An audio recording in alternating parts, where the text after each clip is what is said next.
September is National Sickle Cell Awareness Month, where we recognize the perseverance and strength of the community of people living with the blood disorder, most commonly carried by African Americans. And to get the best treatment, patients need blood that is closely matched to their own, which is where Vitalant blood donation steps in. Martine Williams, Regional Director, joins us now to share how you can help them save lives. And I think when people hear this statistic about how much blood is needed on a daily basis, they would be surprised.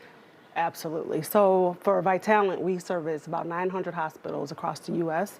And every single day we need to collect 5,000 units of blood. And that's a mixed bag of red cells, platelets, and plasmas in order to meet patient care. Wow. Every day. Oh my goodness. And then you start breaking it down for sickle cell patients and the number gets even more intense. The number gets more intense, but then the specialty units gets more intense because diverse units, we need the African American, they usually need diverse units so that their blood receives that and not rejects those units.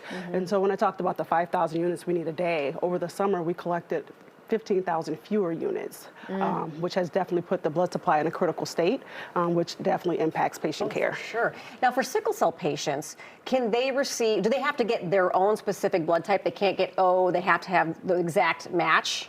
So they don't have to have their exact match, Okay. but what we don't realize is there's a lot of different antigens and antibodies in our blood, right? And so if your genetic match is more compatible, your body will receive that blood better coming from somebody that has that same background. All right. So this is National Sickle Cell Awareness Month. For people who are not familiar with the disease, tell them what it is and how it impacts people. Right. So sickle cell disease is a blood disorder, a red cell blood disorder. So our red cells carry hemoglobin. That hemoglobin carries oxygen that travels throughout our body. And so when you have this disease, the sickle cells and the red blood cells tend to get sticky and hard. Well, when that happens, then it cannot travel throughout the body appropriately. So then that will put a patient into a sickle cell crisis, right? And then even more so in children, those children often need blood transfers where we take out the majority of their blood and replace it with fresh donor blood. And each patient could require about 4 to 12 units of blood. And it's so painful It's for very them when they're painful. having a sickle cell episode. And how often does that happen? It can happen. It depends on each patient is different, but in the wintertime it actually increases because of the cold weather and increase in inflammation. And a lot of times we don't realize that either. Yeah. All right. So what can people do to help alleviate this crisis? So we're really urging folks that are eligible to donate.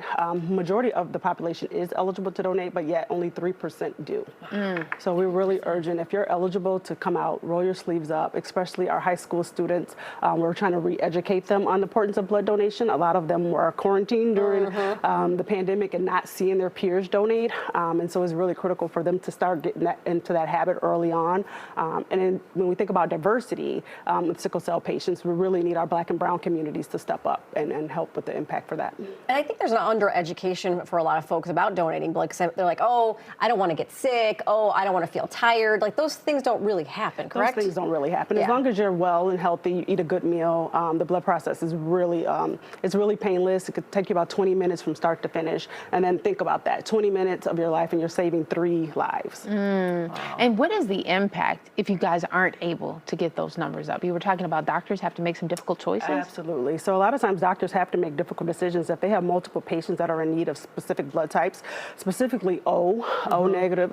We need O negative blood. Those are really used in trauma, emergency situations when you don't have time to test the blood type. So when that blood isn't on the shelf at the ready, that's really life-threatening. Wow. Oh my God. So yeah. I was going to say, and people can do this any day of the week if they want to, correct? Any day of the week. We have blood drives throughout the Chicagoland area. We have 16 blood centers across the Chicagoland area as well. So if you go on our website, we have open to the public blood drives that you can stop in and donate blood. And how often can you donate? You can donate whole blood every 8 weeks, and then you can donate platelets every 7 days. Every 7 days. Oh, wow. Wow. That's just as important, too. Yeah. Platelets is critical to cancer patients, leukemia patients, and they have a shorter shelf life. They only last for 5 days, so it's really critical to replenish those platelets. Oh, my goodness. All right, Martine, thank you so much. So grab your phone, and you can scan the QR code that you see right there on your screen and access more information about Vitalant. You can also call the number there on your screen or visit their website at vitalant.org.